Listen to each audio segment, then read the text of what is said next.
Tomoko Ishizawa, seorang ilmuwan asal Jepang. Dirinya dikenal sebagai peneliti tumbuhan dan kerap melakukan penelitian di berbagai kawasan, termasuk di Indonesia, tepatnya di Yogyakarta. Untuk beberapa lama, Tomoko tinggal di Jogja. Tidak cuma sibuk melakukan penelitian, dia juga berusaha mengenal budaya dan orang-orang setempat. Salah satu orang Indonesia yang dikenalnya dari Jogja adalah seorang pemuda asal Sumatera yang merupakan mahasiswa di sebuah universitas swasta. Namanya Edi Alharison. Edi berusia di awal 20-an dan katanya bertubuh kekar. Sikapnya charming dan supel bergaul dengan para warga asing yang berada di Jogja. Karena suka belajar bahasa asing, Edi cukup fasih berbahasa Jepang. Semua hal itu dibikin Tomoko jatuh hati pada pemuda yang usianya lebih muda 5 tahun dari Tomoko itu. Keduanya pun menjalin asmara. Ketika hubungan asmara itu semakin serius, pada 2001 mereka menikah di KUA Umbul Harjo, Jogja. Edi yang tadinya berstatus mahasiswa kemudian drop out. Meski sehari-hari Edi menganggur, Tomoko rela membiayai hidup suaminya itu. Tomoko yang murah hati bahkan mengajak sang suami liburan ke Jepang hingga 2 kali, melihat-lihat Hiroshima dan Nagasaki. Si kekar Edi tentu saja senang menjadi suami Tomoko. Hidupnya serba berkecukupan, sampai bisa jalan-jalan ke luar negeri, hal yang selama ini tidak pernah dibayangkannya. Edi juga ikut berpindah-pindah dengan Tomoko yang melakukan penelitian di daerah lain termasuk Makassar dan Gorontalo. Tidak terasa 2 tahun berlalu, masa penelitian Tomoko di Indonesia selesai. Pada 2003, wanita itu harus kembali ke negeri asalnya Jepang. Hubungan keduanya jadi complicated, dan komunikasi terpaksa dilakukan jarak jauh lewat telepon dan email. Meski begitu, Tomoko tetap bersikap baik kepada Edi, bahkan meminjami Edi yang katanya tinggal di Payakumbuh, Sumatera Barat, uang sebesar 120 juta untuk usaha. 2 tahun berlalu, pada 2005, Edi mohon Tomoko untuk datang ke Indonesia. Tujuannya guna mengurus perceraian mereka. Edi menganggap sudah tidak mungkin lagi mereka terus-menerus melanjutkan pernikahan LDR. Tomoko setuju dan pada 25 April 2005, dirinya tiba di Bandara Sultan Syarif Hashimbuan di Pekanbaru, Riau. Edi bersama sepupunya Joni Rahman menjemput Tomoko, lalu bersama mereka bermobil kurang lebih 5 jam ke rumah Edi di Balai Gadang, Payakumbuh, Sumatera Barat. Setiba di rumah, Edi mempersilahkan Tomoko yang kelelahan beristirahat di kamar. Tomoko pun tidur permanen dan tidak akan bangun lagi. Mengapa? Begini ceritanya.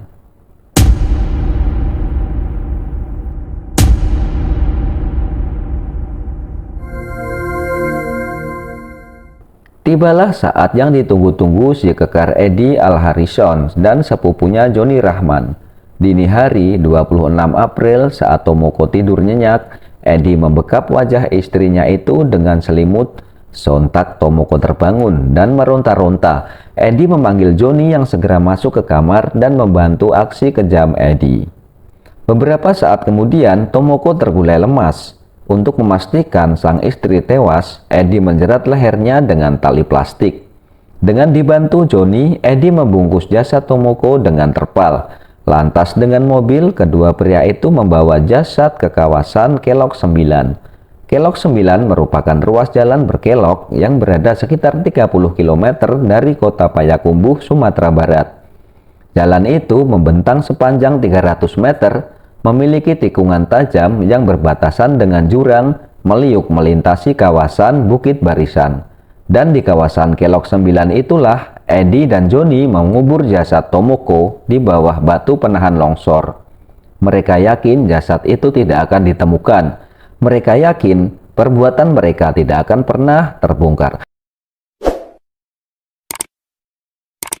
Senangkah Edi istrinya Tomoko telah mati? Tentu saja senang. Dan ternyata bukan dirinya saja yang senang.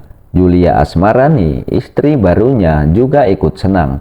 Sesungguhnya cinta Edi pada Tomoko sudah hilang. Atau mungkin memang sejak awal dirinya tidak pernah mencintai Tomoko, tapi hanya mencintai uang Tomoko.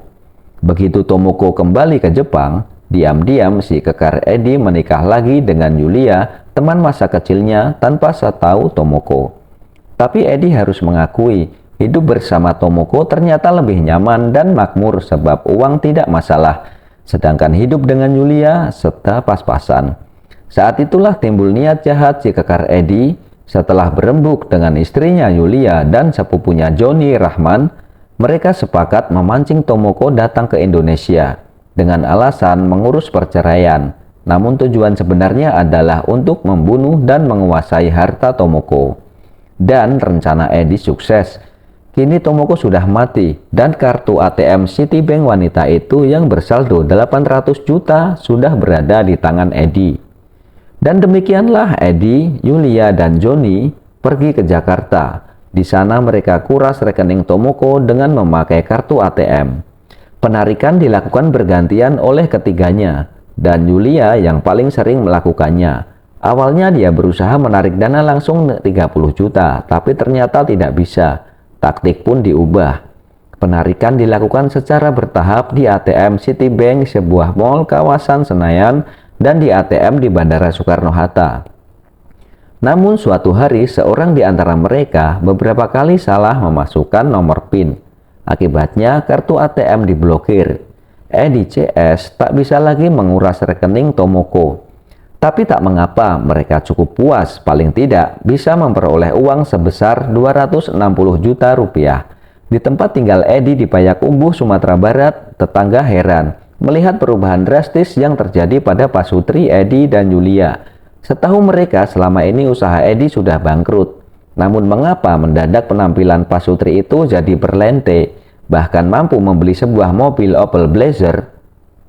Sementara itu di Jepang, keluarga Tomoko gelisah menunggu Tomoko yang tidak kunjung pulang.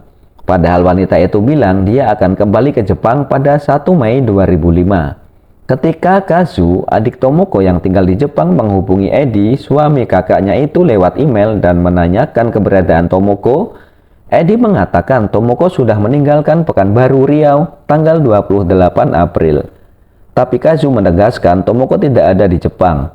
Dia khawatir ada hal buruk menimpa kakaknya di Indonesia.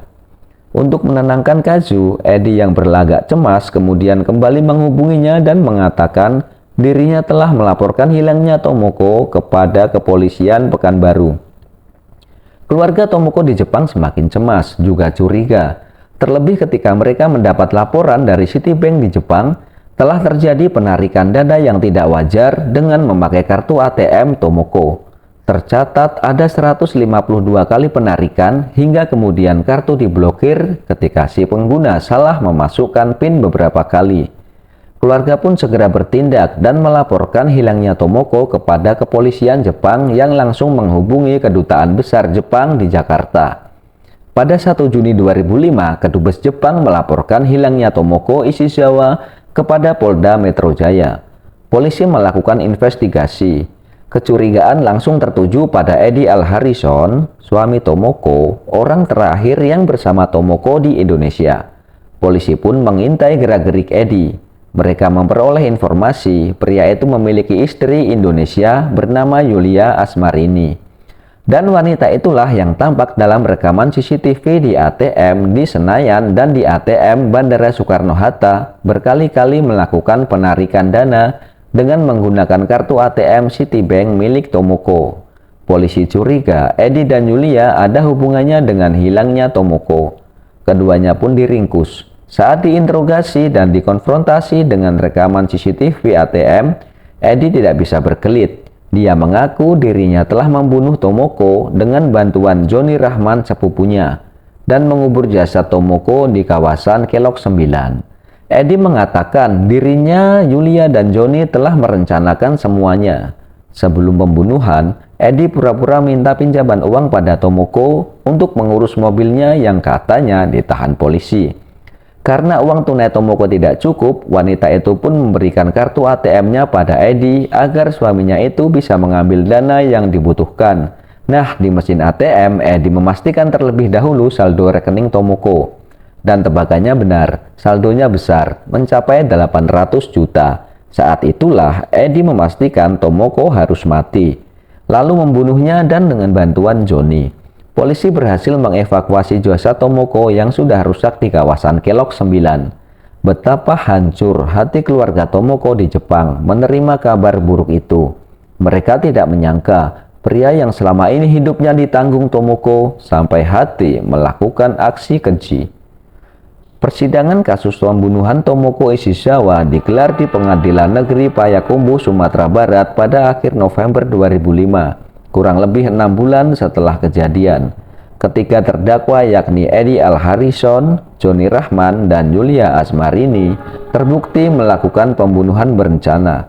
Menurut hakim, hal-hal yang memberatkan sang dalang Edi antara lain perbuatannya sangat biadab dan tidak berkemanusiaan dan dilakukan kepada istri Syah. Perbuatannya telah mengakibatkan duka mendalam pada orang tua dan keluarga Tomoko di Jepang.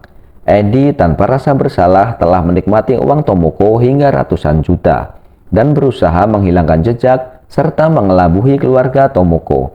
Sementara itu, hal-hal yang meringankan, Edi mengakui dan menyesali perbuatannya dan belum pernah dihukum. Di akhir persidangan, hakim menjatuhkan vonis pada sang dalang Edi Al-Harrison 20 tahun penjara.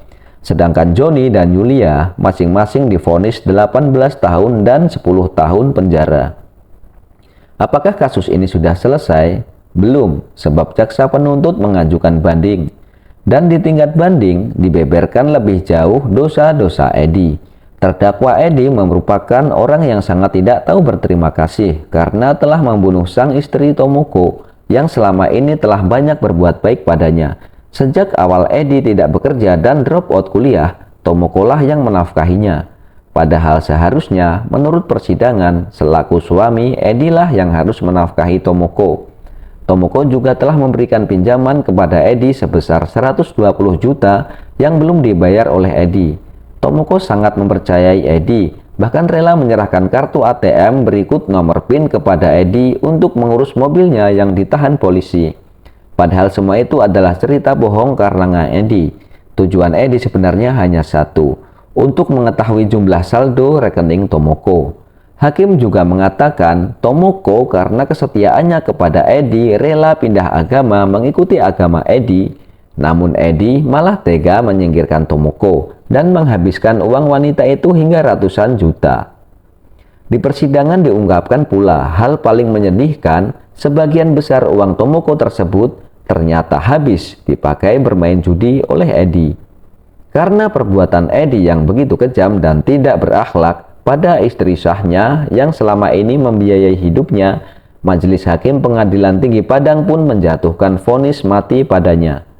Pada Agustus 2008, Edi yang tadinya ditahan di Lembaga Pemasyarakatan di Padang, Sumatera Barat, dipindahkan ke LP Nusa Kambangan, Cilacap, Jawa Tengah menunggu vonis matinya dilaksanakan.